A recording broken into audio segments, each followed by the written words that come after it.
Chaque jour, Charles et Carole vous présentent la leçon de l'école du sabbat.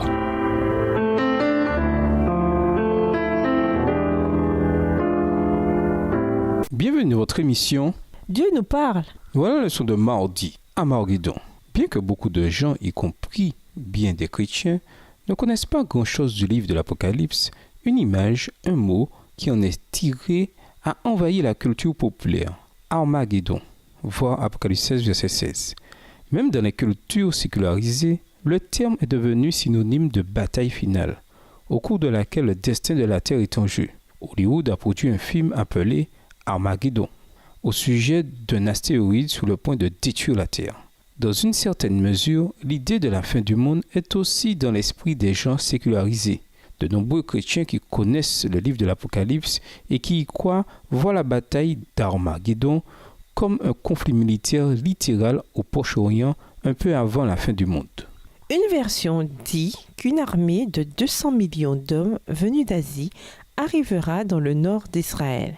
D'autres sont focalisés sur les différents conflits militaires et politiques qui font rage dans cette région du monde et qui, selon leur compréhension, prépareront le terrain à la dernière bataille militaire d'Armageddon dans la région de Megiddo. Cependant, la Bible brosse un tableau totalement différent. Les Écritures présentent Armageddon comme le paroxysme d'un conflit, non pas terrestre entre des nations belliqueuses, mais cosmique entre deux camps opposés. C'est une bataille religieuse et non économique ou politique, même si des facteurs économiques et politiques peuvent entrer en ligne de compte. Lisons Apocalypse 16, versets 12 à 16. À partir de ces textes seulement, qu'apprend-on sur Armageddon? Apocalypse 16, versets 12 à 16. Le 6e verset s'accoupe sur le grand fleuve, l'Euphrate, et son eau tarit, afin que le chemin des rois venant de l'Orient fût préparé.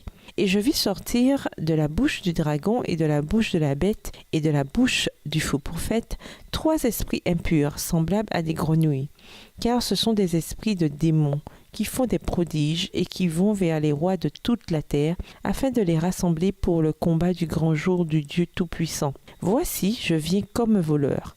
Heureux celui qui veille et qui garde ses vêtements, afin qu'il ne marche pas nu et qu'on ne voit pas sa honte. Ils les rassemblèrent dans le lieu appelé en hébreu Armageddon. D'abord, remarquez combien le langage est symbolique ici. Des esprits semblables à des grenouilles qui sortent de la bouche du dragon, de la bouche du prophète de mensonge et de la bouche de la bête, référence aux puissances d'Apocalypse 13. Le prophète de mensonge doit ici être une référence à la bête qui monte de la terre d'Apocalypse 13, verset 11. On voit également le grand conflit quand les esprits de démons vont rassembler leurs troupes pour le grand jour de Dieu le Tout-Puissant. Apocalypse 16, verset 14. Quelle que soit la manière dont se déroulera Armageddon, il s'agit d'un conflit mondial entre les forces de Christ et de Satan. Ce n'est pas une bataille locale dans la région de Megiddo, pas plus que Babylone dans l'Apocalypse ne renvoie à des événements qui se dérouleront dans une partie de l'actuel Irak. Lisez Apocalypse 16, verset 15. Comme c'est fascinant de voir qu'au sein de ces événements, Jésus nous encourage avec le message de l'Évangile aussi bien avec la promesse de sa venue qu'avec la nécessité d'être revêtu de sa justice. En quoi cela nous aide-t-il à comprendre la nature spirituelle de la bataille dans laquelle nous sommes? Et nous vous laissons avec cette réflexion. Jésus nous dit dans Apocalypse 3, les versets 11 et 12, « Je viens bientôt. Tiens fermement ce que tu as, afin que personne ne te prenne ta couronne de victoire. De celui qui aura remporté la victoire, je ferai une colonne dans le temple de mon Dieu. » Au revoir. Et à demain si Dieu veut. Dieu nous parle.